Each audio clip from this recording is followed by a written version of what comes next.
Salut à tous, c'est Thibaut, bienvenue dans cette vidéo. Aujourd'hui, on va faire un tuto complet du SafePal S1. C'est un hardware wallet propulsé par Binance. C'est en fait tout simplement un portefeuille crypto-monnaie qui va pouvoir te permettre de les sécuriser, de sécuriser toutes tes transactions sur les différentes blockchains supportées. Donc je crois qu'il y a plus de 10 000 tokens, plus de 21 blockchains supportées de ETH à BSC à EOS. Il y a plein de trucs franchement, un éventail ultra complet et c'est propulsé par Binance tout ça. Donc franchement c'est du lourd. Il y a un rapport qui a été pris assez intéressant. Et puis de toute façon je pense que si tu es sur cette vidéo, c'est soit que tu hésites à l'acheter, soit que tu l'as et que tu veux savoir comment le configurer, bah c'est ce qu'on va voir ensemble. On va l'ouvrir même si je l'ai déjà ouvert et on va le configurer ensemble. On va voir tout ce qu'on peut faire avec, on va voir comment l'utiliser tout simplement. Mais avant que la vidéo commence, je te fais ma petite propagande habituelle, voilà c'est la petite routine. Je t'invite à me laisser ton meilleur pouce en l'air, ça me soutiendrait énormément à continuer mon aventure sur YouTube. Tu vas pouvoir aussi cliquer ici pour t'abonner, activer la cloche de notification pour ne rien manquer des futures sorties de vidéos. Ici on parle business, on parle e-commerce, on parle crypto, on parle investissement, plein de choses en fait qui touchent à make money online. Voilà, donc vraiment j'adore ce thème et évidemment tous les liens seront dans la description. Si tu veux te le procurer, si cette vidéo arrive à te convaincre de le procurer, et ben tous les liens seront dans la description. Il y aura aussi le lien de l'application mobile SafePal qui va être indispensable pour la configuration de ce petit bijou de technologie. Et il y aura également plein d'autres liens qui pourront te servir. Donc nous avons juste ici la boîte du SafePal Wallet. On va l'ouvrir très rapidement. Alors voilà, il y a les petits stickers qui prouvent que c'est authentique. Si ça c'est déjà affiché, ça veut dire que ta boîte a été ouverte. Donc ça c'est un petit système de sécurité que j'aime beaucoup. Donc là on a le SafePal tout simplement. Donc là on va l'ouvrir, on va l'enlever, hop. Donc voilà, il est assez brillant, je l'ai déjà ouvert. Il est assez brillant, il prend pas mal les traces de doigts. Mais sinon il y a la petite caméra que je trouve vraiment très intéressante ici pour scanner les QR codes. Donc on va l'allumer plus tard, on va d'abord finir d'ouvrir le reste. Donc là hop, il y a un petit câble micro USB pour recharger le SafePal. Hop, et si on arrive bien à ouvrir la mousse, hop, comme ceci, on aura deux petits trucs là, j'en ai déjà utilisé en fait, deux petits trucs pour noter les mots de notre phrase secrète, de notre seed, tout simplement. Donc ça c'est pour s'en souvenir, donc ça c'est plutôt cool de nous avoir fourni ça. Il y a des petits stickers également, voilà des petits stickers, un petit chiffon et le user manual qui est vraiment très léger. Bon, une fois qu'on a sorti le SafePal de son étui, ça ressemble à peu près à ça. Essayez de le charger un petit peu avant parce que ça dépend, des fois il y a de la batterie, des fois il n'y en a pas. Perso j'en avais. Donc une fois que c'est fait, vous allez appuyer sur le petit bouton qui est juste ici là sur le côté. Vous allez appuyer quelques instants et voilà, normalement ça va s'allumer bien gentiment. Voilà, donc le SafePal apparaît, ça va mettre quelques instants pour s'allumer. On choisit le language, donc nous on va prendre English parce qu'on ne parle pas le mandarin ou je ne sais quoi encore. Alors on clique sur English. Là, ça nous indique toutes les informations du pad analogique, donc haut, bas, gauche, droite, plus le OK. Donc là, on fait OK. Après, ça nous demande si on veut créer notre wallet ou le recover. Donc nous, on va en créer un nouveau. Hop, comme ceci, on va faire Create Now.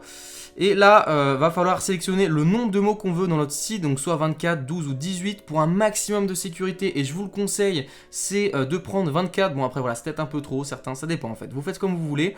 Et du coup, je vais sélectionner 24. Et voilà, il y a les mots qui vont apparaître un par un. Et ce qu'il faut faire maintenant, c'est les inscrire un par un sur le petit papier qui est fourni par SafePal avec bien gentiment de leur part. Donc vous notez tous ces mots, pardon. Et vous mettez ça en sécurité dans un coffre-fort pour éviter de vous faire voler tout votre argent. Une fois que vous avez bien tout noté sur le papier, ils vont vous demander de retaper les mots un par un, en fait de les sélectionner parmi la liste en faisant au bas et de le sélectionner avec OK. Personnellement j'ai déjà un wallet donc je vais me connecter directement et on se retrouve sur le panneau de configuration. Dès que vous aurez bien enregistré votre phrase mémotechnique et que vous l'aurez confirmé, faudra set un PIN, donc voilà un code, un mot de passe tout simplement qui va être utilisé à chaque fois que vous faites une transaction. Donc on va faire set my PIN. Évidemment je vais le noter hors caméra, sachant que ce PIN doit faire entre 6 et 12 chiffres. Après l'avoir tapé une fois, il faut le noter une deuxième fois. Et voilà, là ça configure pendant 10 à 15 secondes le wallet. Donc là, faut attendre un petit peu et on va pouvoir arriver sur le dashboard. Donc voilà, moi mon wallet est recovered. Donc ça veut dire que j'avais déjà mes petits mots de ma seed et j'ai pas recréé un nouveau wallet. Mais vous, en gros, voilà, ça va donner à peu près le même résultat. Donc là, il faut donner un nom à son wallet. Moi, je vais l'appeler gentiment Thibaut, hop, je vais l'appeler Thibaut, et on fait down, hop, comme ceci. Et donc là, on fait confirm to use Thibaut as wallet name, on fait OK. Une fois que tout sera bien fait, on va arriver sur ce petit dashboard, et là, ce qu'on va devoir faire, c'est mettre à jour le firmware, parce que là, il n'est pas du tout à jour. Donc, on va aller dans Settings, on va aller dans About, et là, ce qui va nous intéresser, c'est le petit code SN juste là, juste ici, et on va devoir le rentrer sur internet dans quelques instants, donc on se retrouve sur mon ordi. Bon, dès qu'on a notre petit code SN, on va aller sur le site officiel de SafePal, on va cliquer dans Upgrade, et on va arriver sur cette page. Il va falloir rentrer le code SN qui était disponible dans le petit About, dans les settings de ce petit appareil, et on va taper le SN, et après on pourra télécharger le firmware. Dès que tu auras bien rentré ton petit code SN et que tu auras cliqué sur Search, tu vas cliquer sur Download, là ça va télécharger le petit firmware. Une fois que ce sera téléchargé, tu vas obtenir ce petit fichier qui s'appelle upgrade.bin. Après, tu vas devoir aller sur ton SafePal, tu le rallumes en appuyant juste ici. Une fois rallumé, tu vas cliquer dans Settings, tu vas aller dans Upgrade, juste ici. Upgrade, je sais pas si tu vas bien voir. Et va falloir que tu connectes ton SafePal à ton PC grâce au petit port USB et micro USB. Tu vas le brancher comme ceci, hop, on le branche, c'est branché et on va le connecter au PC. Dès que tu l'as bien connecté, tu déplaces le upgrade.bin juste ici, hop, tu le mets dans Wallet, le nouveau truc qui vient de se créer comme un port USB en fait. Tu le déplaces dedans et tu cliqueras sur le petit bouton Upgrade juste ici. Bon, tu vas pas voir du tout. Tu cliqueras sur Upgrade et là, ça va lancer, ça va faire checking. Et là, Upgrade. Et là, faut que tu mettes ton petit pin. Et là, ça upgrade. Une fois que tu auras mis ton pin, la fenêtre va se fermer parce que je pense que ça déconnecte. Là, il y a une petite barre de chargement et on va attendre ça. On se retrouve après. Bon, dès que la mise à jour est finie, ça va te mettre Finish Upgrade. Ça va se redémarrer. Et là, ça met firmware bien installé. On va commencer à Start to Use. Et là, on est parti, on se retrouve juste ici pour que je te montre la suite des événements. Bon, une fois que c'est bien fait, que tu as bien mis à jour le firmware, on arrive juste ici de nouveau sur le dashboard. Ce qu'on va faire maintenant, c'est configurer l'application mobile. Donc, tu vas cliquer sur le petit lien qui sera dans la description. Tu vas pouvoir accéder à l'application mobile et en plus, tu auras un petit bonus. Ce que tu vas devoir faire, une fois que c'est installé, du coup, tu arrives juste ici, voilà. Une fois que tu auras lancé l'application, tu vas cliquer sur Hardware Wallet.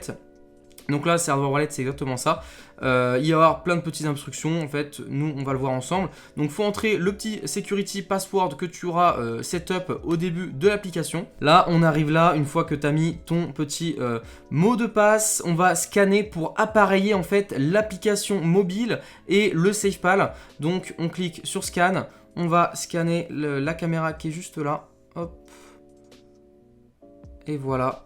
Donc, confirme to pair this wallet. Donc, on fait OK. Et donc là, on va rentrer notre PIN code. Puis là, viennent les choses sérieuses. On va devoir scanner avec notre téléphone cette fois-ci les, je crois qu'il y en a 12 ou 11 QR codes. On fait Next du coup sur notre téléphone. Là, on autorise l'accès. Et là, c'est le moment où il faut scanner justement comme ceci. Scanception. Donc là, ça arrive à scanner bien correctement les 9, les 10, les 11. Et voilà, on a bien scanné. Donc là, tout est associé normalement. Donc ça, c'est franchement super cool. Bon, une fois que tu as correctement importé le SafePal S1 sur l'application mobile, je vais te montrer comment recevoir tes premiers tokens sur ton wallet et les sécuriser. Ce que tu vas faire, ça va être déjà repérer l'adresse qui t'intéresse. Imaginons que tu veux déposer du BNB, pour l'exemple ici. On va cliquer sur BNB, qui est juste là. Et ce que tu vas devoir prendre en compte, c'est l'adresse qui est juste en dessous du petit icône BNB BEP20, une petite adresse assez longue. Tu la copies, tu la recopies peut-être sur ton compte Binance, sur ton compte Trust Wallet ou Metamask, et en fait tu t'envoies de l'argent tout simplement. C'est comme ça que ça fonctionne. Après, si tu veux que ce soit encore plus accessible pour toi, j'ai une deuxième méthode. En fait, tu vas pouvoir importer ton wallet, que ce soit Trust Wallet ou Metamask. Moi, je vais importer mon Metamask. Je fais le petit plus en haut à droite de la petite barre ici. Et là, je vais importer mon software wallet via la mnémonique phrase. Tu rentres ton mot de passe. Et là, c'est le moment crucial où tu as normalement importé les 12, 18 ou 15 ou 24 mots de ta seed, que ce soit ton wallet, Trust Wallet ou Metamask. Et là, tu dois les recopier juste ici. Ou même les scanner, tu peux les scanner pour que ce soit plus rapide. Bon, une fois que tu auras correctement importé ton wallet, il va apparaître en haut à gauche juste ici. Donc tu peux voir Metamask et mon Hardware Wallet. Donc ce que je vais cliquer sur Metamask et je vais m'envoyer des BNB sur mon SafePal S1. Donc ce que je vais faire, je vais cliquer sur BNB BEP20. Je vais faire Send et Donc ça, ok, ils me mettent un petit avertissement pour pas que je me trompe. Je vais mettre un montant dérisoire, on va mettre, voilà, c'est juste pour le test. Donc je mets 0,001 BNB et ce qu'on va pouvoir faire maintenant, c'est que je vais même pas avoir besoin de la copier. Je vais pouvoir directement aller dans mon petit carnet d'adresse et mon Thibaut ZPB s'est affiché. Donc je clique dessus et là, ça c'est mon adresse BEP20 de mon Nardware Wallet SafePal S1. Donc là, on est ok, on est corda. Ce que je vais faire Next. Ça me rappelle les frais qu'ils vont me prélever pour justement le transfert. Je fais Next. Ils me remettent un résumé des détails. Je fais Send. Je mets mon password. Et voilà, la confirmation a été transférée. Là, il n'y a pas de sécurité en plus parce que ça se passe dans mes comptes, entre mes comptes. Donc, ils ne demandent pas plus de vérification. Et quand je retourne sur mon wallet SafePal, je peux voir juste ici que normalement il est arrivé. Voilà, j'ai pas grand chose sur ce wallet. Voilà, il vient d'arriver 1 minute ago. Mes BNB sont maintenant stockés sur mon wallet et donc ça, je suis très content rien que pour ça. Du coup, je viens de te montrer comment stocker tes crypto-monnaies sur ton wallet via l'application mobile. Maintenant, ce que je vais te montrer, c'est comment les sécurités fonctionnent, à quoi se sert vraiment et je vais te montrer comment ça fonctionne sur la DeFi sur PancakeSwap. Donc, ce qu'on va faire, je vais aller sur PancakeSwap, ça me dit, voilà, un petit message de prévention. Je vais être redirigé sur le site. On peut voir que j'ai bien été connecté. Avec mon adresse. Donc là j'ai du BNB, on va vouloir un peu swiper ça en BUSD. Swapper ça, donc ce qu'on va faire, hop, je vais changer, j'ai un peu de BUSD. Donc imaginons que tu veux swapper un peu de BUSD en BNB. Donc alors pour le test, on va mettre, je sais pas, 0,20 BUSD. Ça me donne que dalle a priori, ça me donne vraiment que dalle. Donc on va faire Approve. Hop, donc là ça me met les limites, ça me dit combien je dois payer. Je vais faire Confirm. Je mets mon doigt. Et là, c'est là que le SafePal S1 intervient. Il me demande que je scanne avec le SafePal pour sécuriser la transaction. Et après, je vais devoir faire de même avec mon téléphone. Donc, je l'allume et je vais cliquer sur le premier bouton qui est Scan. Hop. Je clique dessus, ça m'ouvre le petit appareil photo comme ceci. Et je vais scanner bien gentiment le petit QR code. Hop, donc là ça m'affiche 2-3 petites informations pour me dire la transaction ça se passe comme ci, ça se passe comme ça. Je vais faire OK, je vais taper mon PIN, hop. Et une fois que je l'ai tapé, il y a 3 QR codes qui apparaissent comme ceci qui défilent. Et moi je vais devoir faire Next sur mon téléphone et les scanner à mon tour. Donc voilà comment ça se passe. Donc là ça va scanner un par un. Et donc voilà, le signing is complete. Maintenant, est-ce que je confirme du coup de faire la transaction? Je confirme. Ça, c'était seulement pour approuver en plus. Donc tu vas dire que ça va être à peu près pareil pour le swap. La transaction a été acceptée, c'est parfait, maintenant on fait swap. Mais finalement ça va être sensiblement la même méthode, donc ça sert à rien que je te le montre 2 fois. Tu peux juste te dire que maintenant tu peux utiliser la DeFi sur ton téléphone et avec une sécurité en plus. Bon, même si c'est un petit peu contraignant, même si c'était un petit peu long, si t'es un petit peu stressé dans la vie, mieux vaut utiliser ça, comme ça peut t'éviter certains ennuis. Mais évidemment, si tu veux utiliser la DeFi autre que pour swapper des tokens, tu vas pouvoir aller dans les farms, dans les pools, faire des paires de liquidités. Ça va être le même principe, le même niveau de sécurité. Et vu que ton wallet est bien connecté à l'application mobile, tu n'auras aucun souci, ça se passera comme si tu étais sur ton ordinateur. Tu pourras retrouver tout l'historique de tes transactions directement sur le SafePal, même s'il est hors connexion. Et ça, c'est franchement super bien. Tu vas aller dans Signing History, tu cliques dessus, hop, et là, tu vas aller dans Transfer History ou même dans les 2 autres cases qui sont disponibles. Je clique dessus et là, je peux voir mes transactions, celles que j'ai fait tout à l'heure en vidéo. Je peux cliquer dessus et avoir plein de petits détails super intéressants concernant justement la dite transaction. On vient de faire PancakeSwap, mais évidemment, il y en a une flopée. Il y a vraiment beaucoup de DEX qui sont disponibles, aussi bien sur la BSC que sur plein d'autres blockchains. Tu peux les voir juste ici. Tu as même tous les tools qui sont proposés. Enfin voilà, c'est vraiment une application ultra complète qui peut te servir aussi justement de swapping. Tu peux le faire directement dessus. Alors si tu veux mon avis global pour ce SafePal, moi j'aime beaucoup. Surtout c'est important de diversifier ses points de sécurité, d'avoir un petit peu d'argent un petit peu partout. Comme ça, imaginons qu'il y a un DEX qui a un wallet qui se fait hacker, t'es au chaud, t'es à l'abri. Et donc c'est important justement de diversifier, d'avoir un petit peu aussi sur un SafePal, même sur un Ledger ou sur quoi que ce soit. Et je trouve ça assez intéressant. Le seul petit point noir, c'est que ça rajoute énormément de lenteur à tes transactions. Tu vas mettre beaucoup plus de temps que si tu n'avais pas autant de sécurité. Mais bon, c'est le prix à payer pour sécuriser davantage tes transactions et tes fonds. Parce que si quelqu'un arrive à accéder à ton wallet par je ne sais quelle supercherie, il ne pourra pas s'envoyer des fonds parce que tu as ce petit truc. Et ça, franchement, on te félicite rien que pour ça, hein, vraiment. Bon, maintenant tu sais comment configurer ton SafePal, envoyer, recevoir et utiliser la DeFi. J'espère que j'ai rien oublié. Si j'ai oublié la moindre chose ou si je me suis trompé à un seul endroit, bah n'hésite pas à me le dire en commentaire. J'accepte totalement si tu me corriges, si c'est fait évidemment dans la politesse et la bienveillance. Comme tu le sais, tous les liens dont je parle dans cette vidéo sont dans la description.